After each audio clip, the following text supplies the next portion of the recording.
परिवार के साथ, जिस परिवार में खुशियों का माहौल था, शादी विवाह का माहौल था, उस परिवार में बेरहमी से एक एक व्यक्ति को चुन करके पीटना, महिला पुरुष बिना देखे पीटना, घर के हैं बाहर के हैं, परिवार गांव में आए हुए हैं, परिजन बाहर के लोग आए हुए हैं, मेहमान आए हुए हैं, किसी को नहीं छोड़ा गया। पहले तो बेरहमी से जिसकी शिकायत जब करने को ये थाना को फोन करते हैं, थाना गांव में आती भी है, लेकिन पीड़िता से, जो पीड़ित परिवार है, उनसे बिना मिले जो वहां के वर्चस्व रखने वाले लोग हैं, जो थाना में दलाली करने वाले लोग हैं, जो वहां पे गांव में रह करके दारू बनाते हैं और दारू का पैसा थाना में भरते हैं, वैसे लोगों के बातों को सुन करके वो गांव से 12 रास्ते में मिलती है इनको। तो जिनको जिनको देखता है, क्योंकि उनकी भी एक क्षमता है गाड़ी के, 5-6 लोगों को बैठाया जिनकी सर में गंभीर चोटें थी, जिनको ब्लडिंग हो रही थी, जो चल नहीं पा रहे थे, ऐसे 5-6 लोगों को अपने साथ बैठाते हैं। बाकी जो महिला पुरुष 5-6 लोग और बच्चियां, छोटे छोटे बच्चे जो बच जाते हैं, उनको कहते हैं आप चल करके आइए, हम थाना से आपके लिए गाड़ी भिजवाते हैं। लेकिन थाना से कोई गाड़ी नहीं आता है। गाड़ी के जगह पे वही लोग जो गुंडागर्दी किए, जो समांतवादी सोच के हैं, जो इस कांड को अंजाम दिए, उनके द्वारा इनको बीच रास्ते में छेका जाता है और जो पीड़ित है आनंद, उनके साथ मारपीट करने लगते हैं। तो आनंद अपने जीवन के रक्षा के लिए वहां से भाग खड़े होते हैं। लेकिन आनंद पासवान की पत्नी जो उनके साथ जा रही थी एफआईआर दर्ज करवाने के लिए, उनके साथ 5-6 लोगों ने मिलकर के उनका बलात्कार किया। और शर्म की बात यह है कि ऐसे मामला में भी वजीरगंज थाना के द्वारा एफआईआर दर्ज न करके पहले जो इनके साथ दुर्व्यवहार किए, जो इनके परिवारों के साथ मारपीट किए, उनकी एफआईआर दर्ज की जाती है, कांड संख्या 358/25।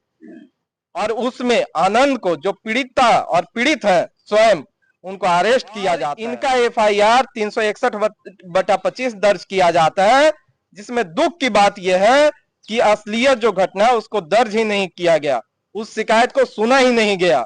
एक फरियादी के बयान को केवल सुन करके और उसको आधार बना करके वजीरगंज थाना घूस लेकर के, दलाली कर करके और एफआईआर दर्ज करने का काम किया है। तो हम यहाँ के एसएसपी महोदय से ये आपके माध्यम से रिक्वेस्ट करना चाहेंगे कि आप इसमें जो है सही से जो सच्चाई है और जो संवैधानिक रूप से, कानूनिक रूप से जो इसको न्याय मिले, उस व्यवस्था को आप पूरा कीजिए। इसमें किसी भी प्रकार से समझौता नहीं किया जाएगा। और खास करके गया जिला के तमाम पासवानों का आह्वान करते हैं कि आपके घर के महिला को इस प्रकार से दुर्व्यवहार किया जाता है, अरे समझिए घींच करके उसका इज्जत लूटा जाता है। और आप लोग आज भी पासवान पासवान करके अगर दम भरते हैं, अगर इतना आप में दम है, तो आइए हम लोग इस पीड़िता को न्याय दिलाने का काम करें। कम से कम आप में इतना तो ईमानदारी होना चाहिए, इतना तो आप में मान सम्मान की बातें होनी चाहिए, क्योंकि पासवानों को जाना जाता है लड़ाई के लिए, पासवानों को जाना जाता है स्वाभिमान के लिए। तो वास्तव में आप जागरूक हैं, मजबूत हैं, शिक्षित हैं, तो आइए और इस आनंद पासवान के परिवार को न्याय दिलाने में हमारे हाथ को मजबूत करिए। और यहाँ नमस्कार, आप देख रहे हैं लोगों की बात। मुझे उपस्थिति इस समय मगध मेडिकल कॉलेज में है और इस समय भीम आर्मी के जिला अध्यक्ष सौरभ राज जी यहाँ पर उपस्थित हैं। जानने की कोशिश करते हैं कि इनका मगध मेडिकल कॉलेज आने का आज का यहाँ क्या आयोजन है, क्या काम है, किस काम से आए हैं, इनको से जानने की कोशिश करते हैं। सौरभ जी, आज मगध मेडिकल कॉलेज में आपको उपस्थिति, क्या बात है? सबसे पहले तो आपके तमाम दर्शकों को क्रांतिकारी जय भीम। आज जो यहाँ मगध मेडिकल में आए हैं, मेडिकल ऐसा एक जगह होता है जहाँ लोग दुख देखकर ही आते हैं और दुखियों से मिलने ही आते हैं, पीड़िता से मिलने ही आते हैं। लेकिन ये जो घटना है, ये केवल एक दुख का विषय नहीं है, बल्कि शर्म का भी विषय है। जिस प्रकार से हमारे जिला में एक परिवार के साथ, जिस परिवार में खुशियों का माहौल था, शादी विवाह का माहौल था, उस परिवार में बेरहमी से एक एक व्यक्ति को चुन करके पीटना, महिला पुरुष बिना देखे पीटना, घर के हैं बाहर के हैं, परिवार गांव में आए हुए हैं, परिजन बाहर के लोग आए हुए हैं, मेहमान आए हुए हैं, किसी को नहीं छोड़ा गया। पहले तो बेरहमी से पीटा गया। और जिसकी शिकायत जब करने को ये थाना को फोन करते हैं, थाना गांव में आती भी है, लेकिन पीड़िता से, जो पीड़ित परिवार है, उनसे बिना मिले जो वहां के वर्चस्व रखने वाले लोग हैं, जो थाना में दलाली करने वाले लोग हैं, जो वहां पे गांव में रह करके दारू बनाते हैं और दारू का पैसा थाना में भरते हैं, वैसे लोगों के बातों को सुन करके वो गांव से वापस चल गए बिना पीड़िता से मिले। जबकि कई लोगों का सर फटा हुआ है। आज भी हम देख करके मेरा रुआ सिहर गया कि महिलाओं का 7-7 8-8 टाके पड़े हुए हैं, कई पुरुषों के टाके पड़े हुए हैं, कई लोगों को जो है बेरहमी अंदरूनी चोटें लगी हुई है। आज भी पिछले 5-6 दिनों से लोग यहाँ भर्ती हैं। ऐसे लोगों को बिना मिले थाना को वापस जाना, और जब इन लोग थाना में दोबारा कॉल करते हैं, जब फोन रिसीव नहीं होता है, लोग नहीं आते हैं थाना से, तो स्वयं ये लोग थाना जाने के लिए जब निकलते हैं तो बीच रास्ता में 112 जो व्यवस्था की गई है, किस एरिया में, किस जगह, किस थाने के मैटर है और किस जगह पे इस घटना को किया गया? ये गया जिला के वजीरगंज थाना अंतर्गत ग्राम सुढ़नी पड़ती है, जहां पे दलित परिवार के लोगों के घर में शादी विवाह का माहौल था, आनंद पासवान जी के घर में। और उसी गांव के लोग रहने वाले जो यादव समुदाय से आते हैं, उनके द्वारा ये कांड को अंजाम दिया गया है। और ये वही लोग हैं जो थाना में दलाली करते हैं, थानेदार को पैसा भरते हैं। इवन आपको शायद जानकारी नहीं हो, यहाँ के वजीरगंज के जो डीएसपी हैं, उन पे एक बार नहीं कई बार यहाँ के लोगों के द्वारा ये आरोप लगाया गया है कि यहाँ के वर्चस्व रखने वाले भूमियारों से पैसा लेकर के दलितों के जमीनों पे कब्जा करवाने का काम करते हैं। तो ऐसे लोगों के मिली भगत के कारण ही ये कांड को अंजाम दिया गया। और जब ये लोग, जो बड़ी बात है वो ये है कि जब थाना नहीं आई इनसे संपर्क करने, तो पूरा परिजन ये लोग रात 11 बजे थाना कंप्लेन करने के लिए जाते हैं, आवेदन देने के लिए जा रहे थे, अपनी शिकायत दर्ज करवाने के लिए जा रहे थे। तो डायल 112 रास्ते में मिलती है इनको। तो जिनको जिनको देखता है, क्योंकि उनकी भी एक क्षमता है गाड़ी के, 5-6 लोगों को बैठाया जिनकी सर में गंभीर चोटें थी, जिनको ब्लडिंग हो रही थी, जो चल नहीं पा रहे थे, ऐसे 5-6 लोगों को अपने साथ बैठाते हैं। बाकी जो महिला पुरुष 5-6 लोग और बच्चियां, छोटे छोटे बच्चे जो बच जाते हैं, उनको कहते हैं आप चल करके आइए, हम थाना से आपके लिए गाड़ी भेजवाते हैं। लेकिन थाना से कोई गाड़ी नहीं आता है। गाड़ी के जगह पे वही लोग जो गुंडागर्दी किए, जो समांतवादी सोच के हैं, जो इस कांड को अंजाम दिए, उनके द्वारा इनको बीच रास्ते में छेका जाता है। और जो पीड़ित है आनंद, उनके साथ मारपीट करने लगते हैं। तो आनंद अपने जीवन के रक्षा के लिए वहां से भाग खड़े होते हैं। लेकिन आनंद पासवान की पत्नी जो उनके साथ जा रही थी एफआईआर दर्ज करवाने के लिए, उनके साथ 5-6 लोगों ने मिलकर के उनका बलात्कार किया। और शर्म की बात यह है कि ऐसे मामला में भी वजीरगंज थाना के द्वारा एफआईआर दर्ज न करके पहले जो इनके साथ दुर्व्यवहार किए, जो इनके परिवारों के साथ मारपीट किए, उनकी एफआईआर दर्ज की जाती है, कांड संख्या 358/25। और उसमें आनंद को, जो पीड़िता और पीड़ित है स्वयं, उनको अरेस्ट किया जाता है। और इनका एफआईआर 361/25 दर्ज किया जाता है, जिसमें दुख की बात यह है कि असलियत जो घटना है उसको दर्ज ही नहीं किया गया, उस शिकायत को सुना ही नहीं गया।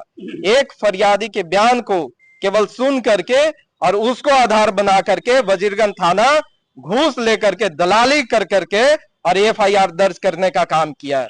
तो हम यहाँ के एसएसपी महोदय से ये आपके माध्यम से रिक्वेस्ट करना चाहेंगे कि आप इसमें जो है सही से जो सच्चाई है और जो संवैधानिक रूप से, कानूनिक रूप से जो इसको न्याय मिले, उस व्यवस्था को आप पूरा कीजिए। नहीं तो आज हम लोग केवल परिवार से मिलने आए थे, पूरी जानकारी लेने आए थे, क्योंकि सोशल मीडिया के माध्यम से भी हमको पता चला। और जब परिजन से बात किए तो पूरी मामला को तहकीकात करने के लिए हमारी टीम यहाँ आई थी। और आज जैसे इस मामला को हम लोगों ने सुना, इसमें किसी भी प्रकार से समझौता नहीं किया जाएगा। और खास करके गया जिला के तमाम पासवानों का आह्वान करते हैं कि आपके घर के महिला को इस प्रकार से दुर्व्यवहार किया जाता है, अरे समझिए घींच करके उसका इज्जत लूटा जाता है। और आप लोग आज भी पासवान पासवान करके अगर दम भरते हैं, अगर इतना आप में दम है, तो आइए हम लोग इस पीड़िता को न्याय दिलाने का काम करें। कम से कम आप में इतना तो ईमानदारी होना चाहिए इतना तो आप में मान सम्मान स्वाभिमान की बातें होनी चाहिए, क्योंकि पासवानों को जाना जाता है लड़ाई के लिए, पासवानों को जाना जाता है स्वाभिमान के लिए। तो वास्तव में आप जागरूक हैं, मजबूत हैं, शिक्षित हैं, तो आइए और इस आनंद पासवान के परिवार को न्याय दिलाने में हमारे हाथ को मजबूत करिए। और यहाँ के एसएसपी महोदय से रिक्वेस्ट है हमारा कि आज 4 से 5 दिन हो गए हैं घटना को, आनंद पासवान को जो आप गिरफ्तारी किए हैं उसमें सही से सत्यापन करें आप, और इस व्यक्ति के ऊपर जो झूठे मुकदमा दर्ज करवाए गए हैं उसको जल्द से जल्द निरस्त किया जाए, उसको रद्द किया जाए, और इसमें जो पीड़िता का बयान है उसे पुनः लेकर के उस एफआईआर में उसे समाहित किया जाए, सम्मिलित किया जाए, और उससे संलिप्त धाराओं को उसमें उस एफआईआर में दर्ज किया जाए। अन्यथा भीम आर्मी पूरे अपने टीम के साथ, पूरे कार्यकर्ताओं के साथ और पीड़िता के साथ थाना में बैठने का काम करेगा। ये थाना जो है किसी के बाप का बपौती नहीं है, ये थाना हमारे खून पसीना की मेहनत से बनी हुई है। ये थाना जो है, और आपके ऊपर जो वर्दी चढ़ी है, आपको जो व्यवस्था मिला है, ये इस देश के गरीब गुरबा के खून पसीना की कमाई से मिलता है। आपको दलाली करने के लिए नहीं बैठाया गया है। आपको ऐसे लोग जो असहाय लोग हैं, जो गरीब लोग हैं, जो कमजोर लोग हैं, उनको सहयोग और उनको सुरक्षा के लिए आपको बैठाया गया है।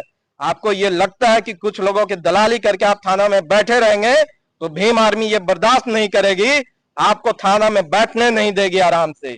अगर आप जल्द से जल्द वास्तव में कानून व्यवस्था बनाए रखना चाहते हैं और कानून व्यवस्था के पैरोकार हैं, तो इनको न्याय दिलाने का काम करिए, नहीं तो हम लोग जो कहे हैं उसे करके भी दिखाएंगे। तो आप देख रहे थे सौरभ राज जी थे, जो पीड़ित परिवार को जो दुख दर्द बता रहे हैं। यहाँ पे हम खुद से भी मेडिकल में देखे हैं कि जो पीड़ित के साथ में जो दुर्व्यवहार किया गया है, ये निंदनीय है। नीतीश कुमार जी, आप कहते हैं कि सुशासन की सरकार है, क्या आपका यही सुशासन की सरकार है कि चलते लोगों को शादी ब्याह में घर में ढुक के मारा जाता है? अगर पीड़ित परिवार अगर थाना अगर न्याय के लिए जाता है तो उसके बीच में पकड़ के रेप कर दिया जाता है। क्या यही आपका सुशासन का सरकार है? क्या आप इससे पहले जंगल राज कहते थे, ये कौन सा मंगल राज है, क्या राज है, इसको क्या कहा जा सकता है? अगर नीतीश कुमार जी आपका अगर तना भी सर में आता होगा तो आप एसएसपी, डीएसपी, ये थाना अध्यक्ष जो भी इस तरीका के कार्य में संलिप्त रहते हैं, जो किसी भी पीड़ित के अगर सुनवाई नहीं करते हैं तो उनका विलंब तुरंत कार्रवाई कीजिए, उनको सस्पेंड कीजिए। बाकी जो इनका न्याय नहीं मिला है, न्याय दिलाने के काम कीजिए। अगर फेसबुक पर आप देख रहे हैं तो लाइक कीजिए, कमेंट कीजिए, यूट्यूब पर देख रहे हैं तो सब्सक्राइब कीजिए, ज्यादा से ज्यादा शेयर कीजिए कि जो पीड़ित परिवार को न्याय मिल सके। जय हिंद, जय भारत।